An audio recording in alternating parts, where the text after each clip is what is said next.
Ini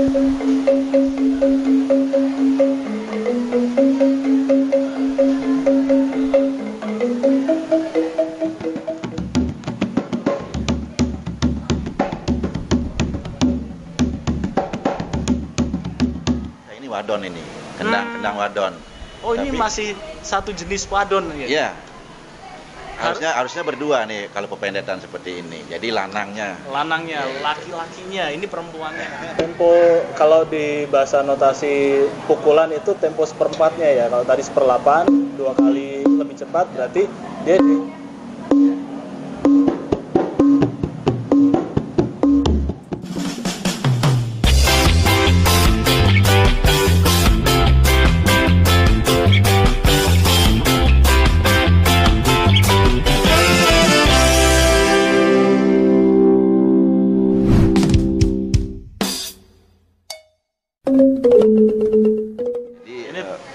yang megang kendali nih masalah tempo nih.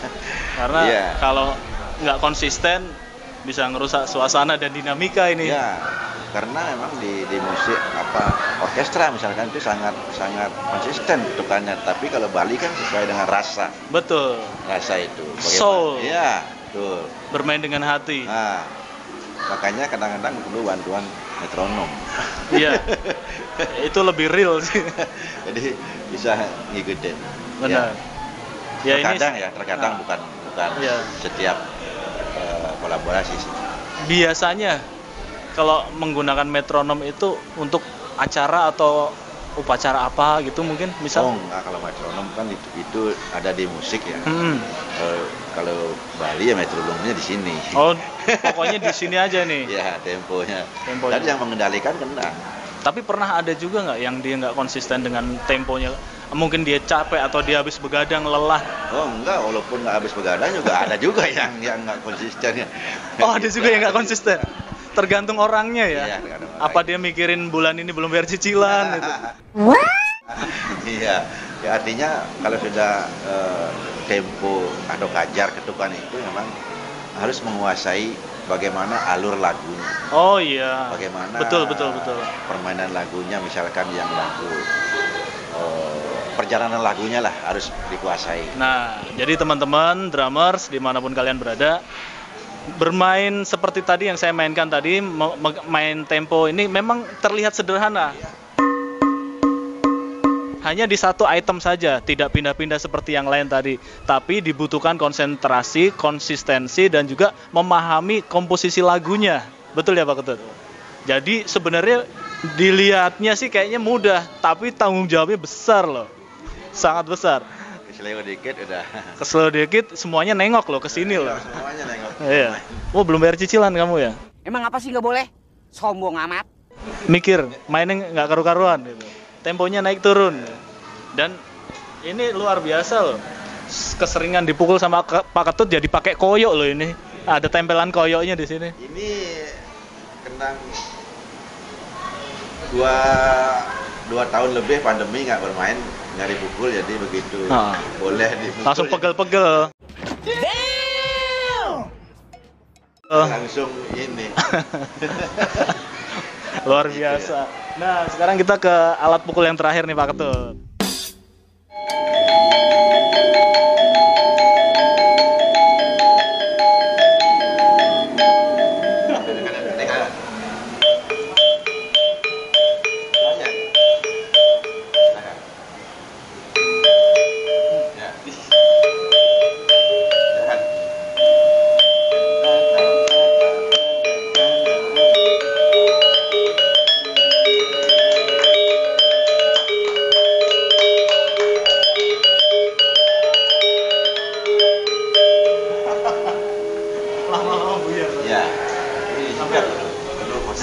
Konsentrasinya emang harus ekstra. Alat musik yang terakhir kita nih sama nih, dari logam juga, dan ini nggak kopong ini, tebel ini. Tebel. Kalau ini namanya apa ini Pak Ketut? Ini gangsa. Gangsa Pemade. Gangsa pemade. Ya, kebetulan pemade itu yang lebih rendah dibandingkan dengan alat yang sama modelnya tapi lebih tinggi. Kantilan namanya kalau lebih tinggi. Lebih tinggi secara apa? Suara. Ya, gitu. Oke. Untuk dasarnya cara memainkannya seperti apa nih Pak Ketut? Dasarnya ya tetekep namanya, buka tutup tangan. Oh, buat ngeredam ya. Ya, betul. Sustainnya supaya Karena tidak ini panjang. ini kan digantung. Oh iya. Jadi harus betul-betul nutupnya, bukanya itu harus betul-betul paham. Oh, contohnya Pak Ketut Contohnya seperti apa? misalnya ini.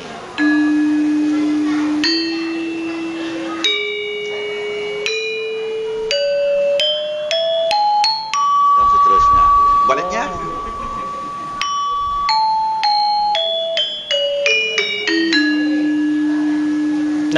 Nah itu kenapa mesti digoyang-goyangin gitu Pak Enggak Ketut? sih, maksudnya ini saya nunjukin bahwa di sini berhentinya. Oh, berhentinya di situ. Yang hanya yang terakhir yang Yang terakhir dibiarkan sustainnya panjang. ya. Oke. Kalau Ja, pokoknya campur. nggak jelas. Iya, Kusut. jadi kusut, campur. Oh, jadi Karena ini betul-betul harus ya. Jadi misalnya, dengan dua tangan misalnya. Dua nada. Oh, gitu. Kalau nggak pakai ini, jadi campur aduk suaranya. Iya. jadi itulah fungsinya tutupan. Satu pukul, yang satu ditutup Ya. dengan waktu yang bersamaan. Ya, Mukul betul. sebelahnya, dia sambil Ya. mukul sambil nutup.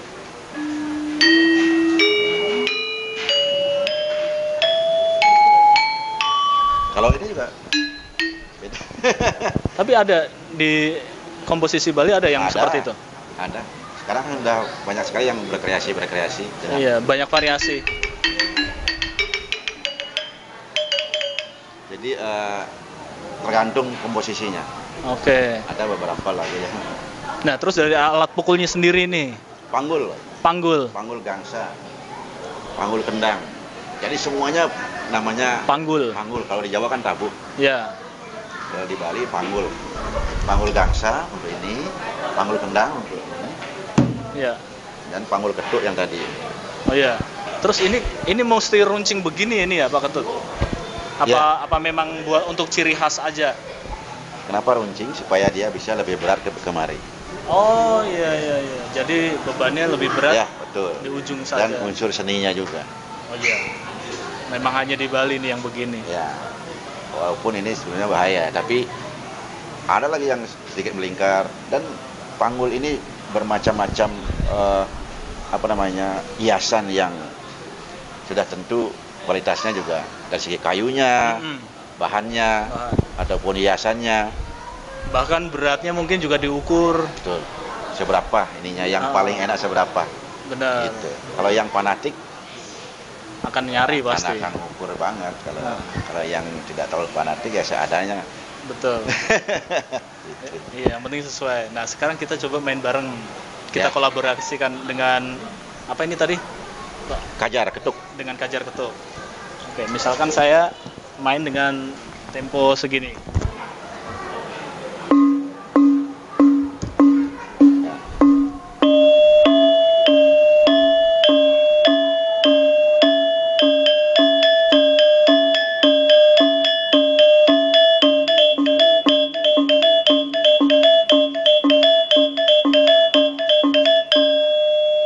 Itu sudah 3 macam loh.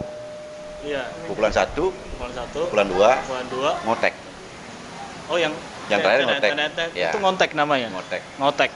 Candetan atau cecandetan. Cecandetan. Nanti Mas bisa dimainkan motif ngoteknya. Nanti saya penyangsihnya namanya. Heeh. Beat of it-nya. Upbeat downbeatnya ya. Ya, syangsih namanya kalau di Bali. Bang sih. Oke. Luar biasa. Dengan 2 nada saja udah bisa bermacam-macam motif bisa dimainkan. Nah, jadi gitu teman-teman Joser, teman-teman drummer dimanapun kalian berada. Ini tadi ada sedikit saja nih 4 item, belum semuanya dikeluarin nih sama Pak Ketut nih. Ini aja udah banyak ilmu yang kita dapatkan. Jadi mulai yang buat main tempo, yang buat main suara tinggi, terus untuk apa namanya? Pendet, Kendang kependetan, kendang kependetan, kedudukan, kegilaan, kegilaan, dan juga satu lagi Rindik. Nah, itu paling sering ditemuin di mana-mana, bahkan di rumah-rumah warga, Ya, ataupun tempat-tempat pelataran santai ya. di pelataran santai. Karena memang adem banget, bisa bikin orang jadi tidur itu. Buat inspirasi juga ya. Oh, bisa. buat inspirasi. Main depan sawah, wah adem banget ya. Iya. Oh. Apa namanya, untuk lebih bisa banyak yang dimainkan mungkin ya. Nah, misalkan ada pertanyaan dari teman-teman drummer se-Indonesia ini. Misalkan boleh nggak sih kalau semuanya pengen belajar atau datang ke sini gitu? Ya, Mungkin untuk harinya atau waktunya gitu, Pak Ketut. ya boleh banget, karena apa? Untuk menggugah anak-anak muda terutama Betul. yang berkesenian, punya apa, bakat seni, ataupun yang seni yang lain, misalnya ya tari, ya gamelan, ataupun musik-musik yang lain, dengan penggabungan, mencampurkan ya, adanya supaya bisa dapat suara yang indah, bentuk lagu yang dengan instrumen-instrumen dengan Bali atau Jawa, atau bahkan di luar Jawa lah, Iya. Sumatera misalnya, rebana dan sebagainya. Bisa dikolaborasikan ya. Bisa. Nah, jadi gitu teman-teman, misalkan kalian pengen tahu, pengen memperdalam ilmu tentang permusikan, khususnya alat musik tradisional Bali, kalian boleh datang. Untuk waktunya langsung aja ketemu sama Pak Ketut. Nah, begitu juga saya juga mungkin lain waktu akan kesini lagi Pak Ketut. Iya. Pengen tahu alat musik yang lain. Masa kita sebagai orang Indonesia banyak sekali alat musik tradisional, begitu juga alat pukul. Masa kita hanya main alat musik dari luar negeri saja gitu, atau alat musik impor. Kita sebagai anak muda harus melestarikan alat musik tradisional dari negara kita, wajibnya ya. Betul. Jadi banggalah sebenarnya Betul. dengan beragam musik-musik tradisi Iya. yang sangat-sangat membuat kita punya bahan yang banyak untuk berkreasi, berkolaborasi dan sebagainya. Iya, bahkan orang-orang turis dari mancanegara aja pengen loh belajar alat musik tradisional Bali. Masa kita sebagai orang Indonesia hanya cukup menjadi penonton saja di negeri sendiri, kan nggak lucu ya, Ya. dan nggak bagus. Nah, dengan adanya saya berkunjung ke Pak Ketut ini, bersilaturahmi dan juga menanyakan teknik-teknik secara mendalam alat musik Bali ini, mungkin menjadi inspirasi buat teman-teman semuanya, supaya kita semua lebih tergugah lagi dan lebih, bisa dibilang, kita harus lebih bertanggung jawab dengan alat musik yang ada, supaya ke generasi anak cucu kita nanti juga terus melestarikannya. Begitu ya Pak?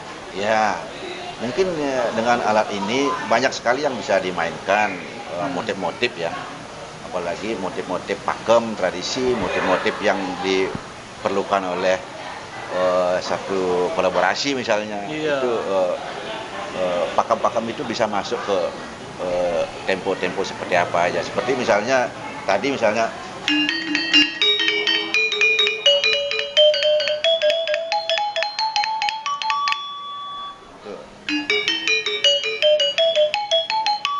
banyak sekali.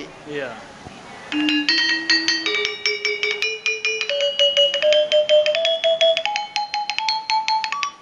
Jadi motif-motif pukulan itu ini baru sebelah, saya bilang. Sekali lagi saya bilang baru sebelah. Baru sebelah. Belum berdua. Kalau berdua baru ketemu Saut-sautan. jaringannya.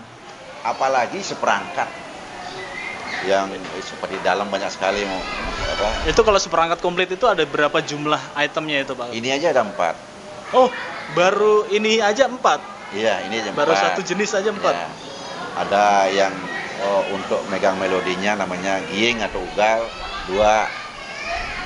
Yang lebih tinggi daripada ini dibilangnya kantilan, itu juga ada 4.